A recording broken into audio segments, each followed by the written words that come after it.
ಬೆಂಗಳೂರು ಫಸ್ಟ್ಗೆ ಸ್ವಾಗತ. ನಾನು ಸೌಮ್ಯ. ಈಗ ಹೆಡ್ಲೈನ್ಸ್.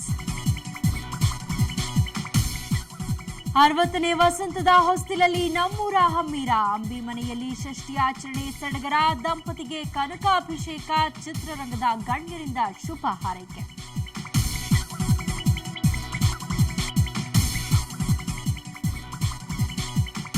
ಬಿಟ್ಟನೆಂದರೂ ಬಿಡದ ರೌಡಿಸಂ ಸವಹಾಸ. ಮಚ್ಚು ಕೆಳಗಿಟ್ಟ ಮಾರನೇ ದಿನವೇ ರೌಡಿ ಶೀಟರ್ ಹತ. ಕೋರಂಕು ಆಲಿಯಾಸ್ ಆನಂದ್ ಹಂತಕರಿಗಾಗಿ ಪೊಲೀಸರ ಶೋಧ.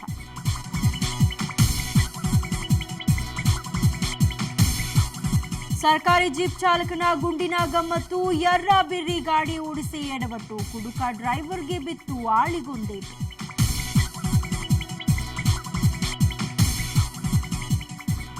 ಕಿರಿಯ ವೈದ್ಯರ ತರಬೇತಿಗೆ ವಿಶಿಷ್ಟ ಪ್ರಯತ್ನ. ಟಿವಿಯಲ್ಲೇ ಹಾರ್ಟ್ ಆಪರೇಷನ್ ನೇರ ದರ್ಶನ. ಶಸ್ತ್ರಚಿಕಿತ್ಸೆ ಬಗ್ಗೆ ತಜ್ಞರಿಂದ ಮಾರ್ಗದರ್ಶನ.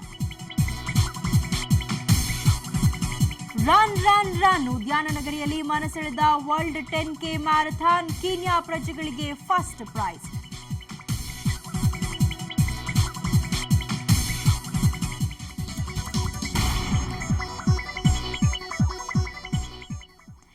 ಕನ್ನಡ ಚಿತ್ರರಂಗದ ಹಿರಿಯ ನಟ ಅಂಬರೀಷ್ಗೆ ಈಗ ಷಷ್ಠಿ ಸಂಭ್ರಮ. ಮೇ 29ಕ್ಕೆ ಅಂಬರೀಷ್ 60ನೇ ವಸಂತಕ್ಕೆ ಕಾಲಿಟ್ಟಿದ್ದಾರೆ. ಈ ಹಿನ್ನೆಲೆಯಲ್ಲಿ ಬೆಂಗಳೂರಿನ ಅಂಬರೀಷ್ ನಿವಾಸದಲ್ಲಿ ಇವತ್ತು ಪೂಜೆ ಹೋಮಗಳನ್ನು ನೆರವೇರಿಸಲಾಯಿತು. ಚಿತ್ರರಂಗದ ಅನೇಕ ಸ್ನೇಹಿತರು ಆಗಮಿಸಿ ಅಂಬಿಗೆ ಶುಭ ಹಾರೈಸಿದ್ರು.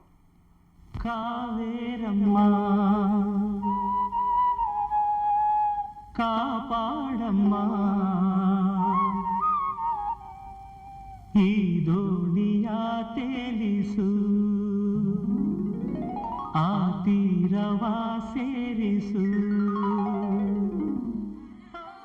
ರೆಬಲ್ ಸ್ಟಾರ್ ಅಂಬಿ ನಿವಾಸದಲ್ಲಿ ಇವತ್ತು ಹಬ್ಬದ ಸಂಭ್ರಮ ಮನೆ ಮಾಡಿತು.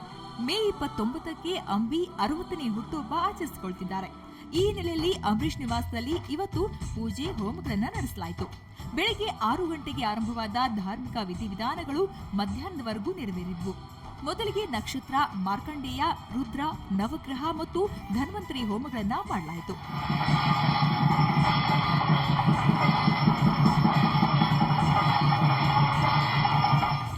ಹೋಮದಲ್ಲಿ ಅಂಬರೀಷ್ ಪತ್ನಿ ಸುಮಲತಾ ಪಾಲ್ಗೊಂಡಿದ್ರು. ಬಳಿಕ ಅಂಬರೀಷ್ ದಂಪತಿಗೆ ಕನಕಾಭಿಷೇಕ ನೆರವೇರಿಸಲಾಯಿತು. ಪತ್ನಿ ಸುಮಲತಾಗೆ ಅಂಬರೀಷ್ರಿಂದ ಮಾಂಗಲ್ಯ ಧಾರಣೆ ಮಾಡಿಸಿ 16 ಜನ ಮುತ್ತೈದೆಯರಿಗೆ ಬಾಗಿನ ನೀಡಲಾಯಿತು.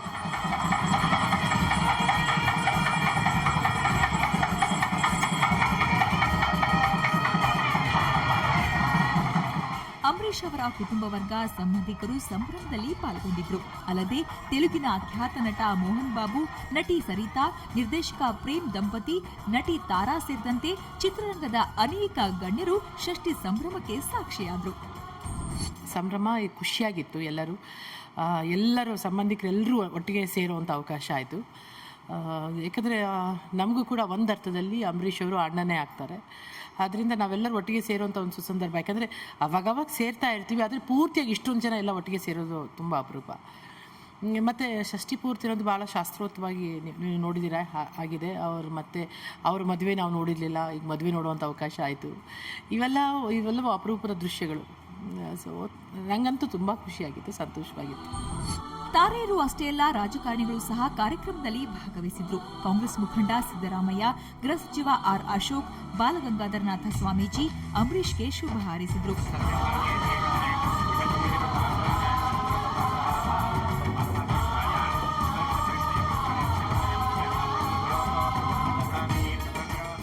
ಒಟ್ಟಾರೆ 60ರ ಸಂಭ್ರಮದಲ್ಲಿರುವ ನಮ್ಮೆಲ್ಲರ ಪ್ರೀತಿಯ ಅಂಬಿ ಇವತ್ತು ದಿನವಿಡೀ ಬಿಡುವಿಲ್ಲದ ಪೂಜಾ ಕಾರ್ಯಕ್ರಮಗಳಲ್ಲಿ ಪಾಲ್ಗೊಂಡಿದ್ರು. ಶತಮಾನಂ ಭವತಿ ಶತಾಯ ಪುರುಷಸ್ಯತೇಂದ್ರಿಯ ಆಯಸ್ಯೇಂದ್ರಿಯ ಪ್ರತಿಷ್ಠತೆ. ಎಂಟರ್ಟೈನ್ಮೆಂಟ್ ಬ್ಯೂರೋ ಸುವರ್ಣ ನ್ಯೂಸ್ 24/7. ಕೆಲವರು ತಿಳಿದೋ ತಿಳಿಯದೆಯೋ ಪಾತಕ ಲೋಕಕ್ಕೆ ಕಾಲಿಟ್ಬಿಟ್ಟಿರ್ತಾರೆ. ಅದರಲ್ಲಿ ಸಾಕಷ್ಟು ದೂರ ಕ್ರಮಿಸಿದ ಮೇಲೆ ನಾವು ಹೋಗ್ತಾ ಇರೋ ದಾರಿ ಸರಿಯಿಲ್ಲ ಅಂತ ಗೊತ್ತಾಗಿರುತ್ತೆ. ಆಗ ಅವರು ಬಂದ ದಾರಿ ಬದಲಾಯಿಸಬೇಕೆಂದ್ರೂ ರೌಡಿಸಂ ಅವರನ್ನ ಬಿಡೋದಿಲ್ಲ. ಇದು ಜೋಗಿ ಸಿನಿಮಾದ ಕಥೆಯಲ್ಲ, ತೇಟ್ ಅಂಥದ್ದೇ ರಿಯಲ್ ಸ್ಟೋರಿ.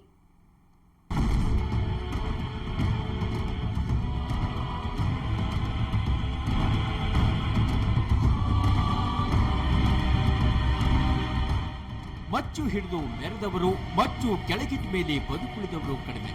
ಇಂಥವರ ಸಾಲಿಗೆ ಮತ್ತೊಬ್ಬ ರೌಡಿ ಸೇರಿಕೊಂಡಿದ್ದಾನೆ. ಆತನೇ ಆನಂದ್ ಅಲಿಯಾಸ್ ಕೊರಂಗು. ಕೊಲೆ ಸುಲಿಗೆ ಮಾಡಿಕೊಂಡಿದ್ದ ಈತ ಮೊನ್ನೆಯಷ್ಟೇ ಜೈಲಿನಿಂದ ಹೊರಬಂದಿದ್ದ. ರೌಡಿಸಂ ಸಹವಾಸ ಬಿಟ್ಟು ಹೊಸ ಜೀವನ ನಡೆಸುವುದಾಗಿ ಪೊಲೀಸರ ಮುಂದೆ ಹೇಳಿ ಬಂದಿದ್ದ.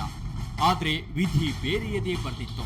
ಮಚ್ಚು ಕೆಳಗಿಟ್ಟು ಬಂದ ಮಾರನೇ ದಿನವೇ ಆನಂದ್ ನಾಗರಬಾವಿಯ ಬಿಡಿಎ ಕಾಂಪ್ಲೆಕ್ಸ್ ಮುಖ್ಯ ರಸ್ತೆಯಲ್ಲಿ ಬೀದಿ ಹೆಣವಾಗಿದ್ದ. ಅವರು ಬರೋದು ಹೋಗೋದು ಗೊತ್ತಿಲ್ಲ, ಅವರು ಎಲ್ಲಿ ಇರ್ತಾರೆ, ಏನು ಅದು ಯಾವ ವಿಷಯನೂ ಏನು ಗೊತ್ತಿರಲ್ಲ. ಏನು ನೆನ್ನೆ ನೈಟ್ ಫೋನ್ ಬಂದಿದೆ, ಫೋನ್ ಬಂದು ಈ ಥರ ಆಗಿದೆ ಅಂದಿದ್ದಕ್ಕೆ ಬೆಳಗ್ಗೆ ಗೊತ್ತಿದೆ. ಅವ್ರು ನಮ್ಮ ಸ್ವಂತ ತಾಯಿ ತಮ್ಮನ ಮಗ, ಅವರು ನಾವು ಮಾವ ಅಂತ. ರಾಜಾಜಿನಗರದ ಮರಿಯಪ್ಪನಪಾಳ್ಯದ ನಿವಾಸಿ ಆನಂದ 8 ವರ್ಷದ ಹಿಂದೆಯೇ ರೌಡಿಸಂಗಿಳಿದಿದ್ದ. 2004ರಲ್ಲಿ ಬಸವೇಶ್ವರ ನಗರ ವ್ಯಾಪ್ತಿಯಲ್ಲಿ ಕೊಲೆ ಪ್ರಕರಣವೊಂದರಲ್ಲಿ ಭಾಗಿಯಾಗಿ ಜೈಲು ಸೇರಿದ್ದ. ನಂತರ ನಾನಾ ಅಪರಾಧ ಕೃತ್ಯಗಳನ್ನ ನಡೆಸಿದ ಆನಂದನಿಗೆ ಕೊರಂಗು ಅನ್ನೋ ಅಡ್ಡ ಹೆಸರು ಬಂದಿತ್ತು. ಕಳೆದ 6 ತಿಂಗಳಿಂದ ಜೈಲಿನಲ್ಲಿದ್ದ ಆತನಿಗೆ ರೌಡಿಸಂ ಸಹವಾಸವೇ ಬೇಡವಾಗಿತ್ತು. ಹೀಗಂದುಕೊಂಡು ಹೊಸ ಜೀವನ ರೂಪಿಸಿಕೊಳ್ತಿರುವಾಗಲೇ 4 ದುಷ್ಕರ್ಮಿಗಳು ಅಟ್ಟಾಡಿಸಿಕೊಂಡು ಬಂದು ಕೊಲೆ ಮಾಡಿದ್ದಾರೆ. ಅಲ್ಲೇ ಜೊತೆಲಿದ್ದವ್ರೆ ಯಾರೋ ಮಾಡಿದ್ರು ಅಷ್ಟೇ, ಬಂದು ಹೋಗೋರೆ ಅಂದರೆ 6 ತಿಂಗಳು ಟೆಜಾ ಬಿಟ್ಟಿದಂತೆ. ನನಗೆ ಯಾರೋ ಅಲ್ಲಿ ವಿಷಯ ಬಂತು, ಟೆಜಾ ಬಿಟ್ಟಿದ್ದಾರಂತೆ, ಕರ್ಕೊಂಡೋಗಿ ಇಲ್ಲಿ ಮನೇಲೆ ಕುಡಿಸ್ಬಿಟ್ಟು ಮಾಡಿಸ್ತಾರೆ. ಆನಂದನ ಎದುರಾಳಿಗಳೇ ಕೊಲೆ ಮಾಡಿರುವುದು ಸ್ಪಷ್ಟವಾಗಿದೆ. ಕೊಲೆಗಾರರಿಗಾಗಿ ಪೊಲೀಸರು ಜಾಲಾಡುತ್ತಿದ್ದಾರೆ. ಒಟ್ನಲ್ಲಿ ಪಾತಕ ಲೋಕಕ್ಕೆ ಕಾಲಿಟ್ಟ ಮೇಲೆ ಅದರಲ್ಲೇ ಬದುಕು, ಅದರಲ್ಲೇ ಸಾವು ಅನ್ನುವುದು ಸಾಬೀತಾಗಿದೆ. ರವಿಕುಮಾರ್, ಕ್ರೈಮ್ ಬ್ಯೂರೋ, ಸುವರ್ಣ ನ್ಯೂಸ್ 24/7, ಬೆಂಗಳೂರು. ಗುಂಡಿನ ಮತ್ತೆ ಗಮ್ಮತ್ತು. ಕೆಲವರಿಗೆ ಪರಮಾತ್ಮ ಹೊಟ್ಟೆ ಒಳಗೆ ಹೋಗ್ರೆ ಮುಗೀತು ಕಥೆ, ಕಂಟ್ರೋಲ್ನೇ ಕಳೆದುಕೊಂಡ್ಬಿಡ್ತಾರೆ. ಇದಕ್ಕೆ ಸಾಕ್ಷಿ ಸರ್ಕಾರಿ ಡ್ರೈವರ್. ಡ್ಯೂಟಿ ಮಾಡು ಅಂದ್ರೆ ಕುಡಿದು ಮಾಡಬಾರ್ದ ಕೆಲಸ ಮಾಡಿ ಜನರಿಂದ ಬೆಂಡೆತ್ತಿಸ್ಕೊಂಡಿದ್ದಾನೆ.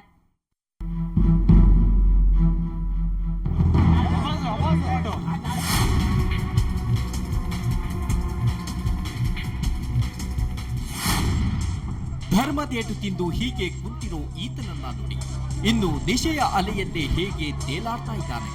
ಅಂದ್ಹಾಗೆ ಈತ ಸರ್ಕಾರಿ ಕಾರು ಚಾಲಕ. ಹೆಸರು ಗಣೇಶ್. ತಾನು ಮಾಡಿದ ಅವಾಂತರದಿಂದ ಸ್ಥಳೀಯರ ಕೈಗೆ ಸಿಕ್ಕು ಹಿಗ್ಗಾಮುಗ್ಗ ವಧೆ ತಿಂದಿದ್ದಾನೆ.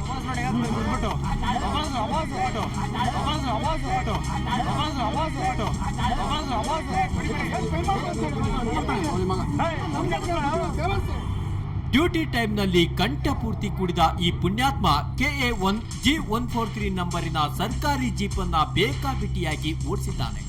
ಗಂಗಾನಗರದ ವೀರಪ್ಪ ಮೊಯ್ಲಿ ರಸ್ತೆಯಲ್ಲಿ ಎರ್ರಾಬಿರಿಯಾಗಿ ಕಾರು ಓಡಿಸಿ ಬಸ್, ವ್ಯಾನ್, 3 ಬೈಕ್ಗಳಿಗೆ ಡಿಕ್ಕಿ ಹೊಡೆದಿದ್ದಾನೆ. ಇವನ ಕಾರಿಗೆ ಜನರ್ಯಾರು ಅಡ್ಡ ಬಂದಿಲ್ಲ ಅನ್ನೋದೇ ಪುಣ್ಯ. ಸಡನ್ ಆಗಿ ಸೆಂಟ್ರ್ ರೋಡಲ್ಲೇ ಬ್ರೇಕ್ ಹೊಡೆದ್ಬಿಟ್ಟ ಈ ಜಿಪ್ಸಿಯವನು. ಹಿಂದ್ಗಡೆ ಒಂದು ಕಾರ್ ಇತ್ತು, ಆ ಕಾರ್ಗೆ ರಿವರ್ಸ್ ಗೇರ್ ಹಾಕಿ ಹೊಡೆದ. ಫಸ್ಟ್ ಅಲ್ಲಿಂದ ಏನು ಮಾಡ್ದೆ, ಮುಂದಕ್ಕೆ ಬಂದ್ಬಿಟ್ಟ. ನಾನೇನು ಮಾಡಿದೆ, ಅವನ್ನೆಲ್ಲ ಹೊಡೆದ್ಬಿಡ್ತಾನೆ ಅಂತ ಅವ್ನು ಹಿಂದೆ ಬರ್ತಾ ಇದ್ದೆ. ಬಂದವನು ನೋಡಿದ್ರೆ ಫಸ್ಟ್ ಬಂದು ಕಾಂಪೌಂಡ್ ಗುದ್ದ. ಫಸ್ಟ್ ಒಂದು ಸರಿ ಅವ್ನು ಗುದ್ಬಿಡ್ತಾನೆ ಅಂದ್ಬಿಟ್ಟು ನಾನು ಗಾಡಿ ನಿಲ್ಸಕ್ಕೆ ಹೋದೆ. ಮತ್ತೆ ರಿವರ್ಸ್ ತೊಗೊಂಡು ನನ್ನ ಗಾಡಿಗೆ ನನಗೂ ಗುದ್ದ. ನನ್ನ ಗಾಡಿ ಬಿತ್ತು, ಡ್ಯಾಮೇಜ್ ಆಯಿತು. ಮತ್ತು ಅಲ್ಲಿಂದ ಸೀದಾ ಬಂದವನೇ ಇಲ್ಲೊಂದು ಇಂಡಿಕಾ ನಿಂತಿತ್ತು, ಇಂಡಿಕಾಗೆ ಹೊಡೆದು ಮತ್ತೆ ಮೇಲ್ಗಡೆ ಹಾಕಿತ್ತು. ಅಷ್ಟಕ್ಕೂ ಈತ ಗ್ರಾಮೀಣಾಭಿವೃದ್ಧಿ ಮತ್ತು ಪಂಚಾಯತ್ ರಾಜ್ ಇಲಾಖೆಗೆ ಸೇರಿದ ಕಾರ್ ಡ್ರೈವರ್. ಅದ್ಯಾವ ಅಧಿಕಾರಿಗೆ ಈತ ಡ್ರೈವರ್ ಆಗಿದ್ದೋ ಗೊತ್ತಿಲ್ಲ. ಇವತ್ತು ಒಂದಿಷ್ಟು ಫೈಲ್ಗಳನ್ನ ಕಾರ್ನಲ್ಲಿಟ್ಕೊಂಡು ಕಚೇರಿಗೆ ಹೋಗ್ತಿದ್ದ. ಆದ್ರೆ ಏನ್ ಮಾಡೋದು, ಒಳಗಡೆ ಇದ್ದ ಪರಮಾತ್ಮ ಸರಿಯಾಗಿ ಡ್ರೈವ್ ಮಾಡೋಕೆ ಬಿಡ್ಲಿಲ್ಲ. ಮಾಡಿದ ತಪ್ಪಿಗೆ ಜನರಿಂದ ಸಿಕ್ಕಾಪಟ್ಟೆ ಒದೆ ತಿಂದಿದ್ದಾನೆ. ಪೊಲೀಸರು ಬಂದು ಹೊಡಿಬೇಡಿ ಅವನ್ನ ಅಂತ ಹೇಳ್ತಾ ಇದ್ರು. ಯಾಕೆ ಹೊಡಿಬೇಡ ಅಂತ ಕೇಳ್ತಾ ಇದ್ರು ಅವರು. ಒಂದು ಡ್ರೈವರ್ ಕಾರು ಡ್ಯಾಮೇಜ್ ಆಗಿತ್ತಲ್ಲ, ಅವ್ರು ಬಂದು ಹೊಡಿತಾ ಇದ್ರು. ಅವನೇನೋ ಅಂದ ಅಂತಂದ್ಬಿಟ್ಟು ಸರಿ, ಅಷ್ಟರಲ್ಲಿ ಒಂದು ಬುಕ್ ಇತ್ತು ಕಾರ್ ಅವ್ರ ಗಾಡಿದು, ಅದು ತಗೊಂಡು ಪೊಲೀಸ್ ಅವ್ರ ಕೈಯಲ್ಲಿ ಇಟ್ಕೊಂಡಿದ್ರು. ಫೋನ್ ತಗೊಂಡು ಕಿತ್ಕೊಂಡು ಇಟ್ಕೊಂಡಿದ್ರು. ನಾವು ಫೋನ್ ಕೊಡಿ ಅಂದರೆ ಕೊಡಲಿಲ್ಲ ಅವ್ರು ಪೊಲೀಸವ್ರು ಸ್ವಲ್ಪ ಹೊತ್ತು. ಕುಡಿದು ಅವಾಂತರ ಮಾಡಿರೋ ಗಣೇಶ್ ಸದ್ಯ RT ನಗರ ಪೊಲೀಸರ ವಶದಲ್ಲಿದ್ದಾನೆ. ಹೇಳಿ ಕೇಳಿ ಸರ್ಕಾರಿ ನೌಕರನಾಗಿರೋ ಈತ ಇದೀಗ ಎಲ್ಲಿ ಕೆಲಸಕ್ಕೆ ಸಂಚಕಾರ ಬರುತ್ತೋ ಅಂತ ಗೋಳಾಡ್ತಿದ್ದಾನೆ. ಅಂಚನ್ ಗೀತಾ, ಸುವರ್ಣ ನ್ಯೂಸ್ 24/7, ಬೆಂಗಳೂರು. ಬ್ರೇಕ್ನ ನಂತರ ಬೆಂಗಳೂರು ಫಸ್ಟ್ ಮತ್ತೆ ಮುಂದುವರಿಯುತ್ತೆ.